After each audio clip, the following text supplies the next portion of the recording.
Yeah, and there are some races, those ones still too close to call, but there are some races that have been decided.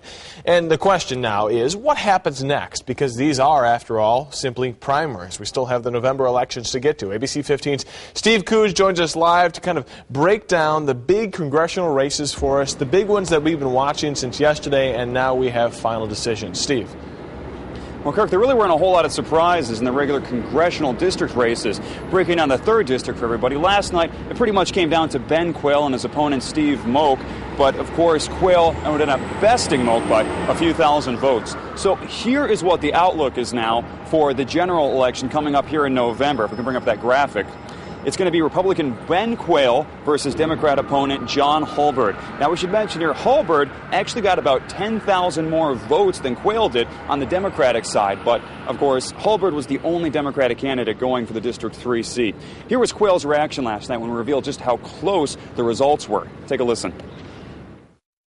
We'll see how it turns out, but I just want to take this time to really thank all of our supporters and all of our volunteers, my family, my friends, and my wife right here. So thank you very much, and we'll see what happens in the next couple days. Thank you.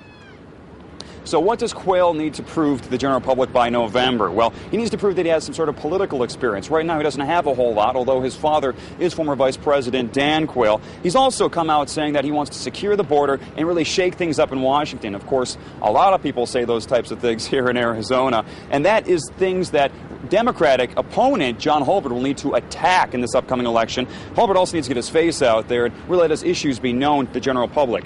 All right, moving on now to the 5th District congressional race.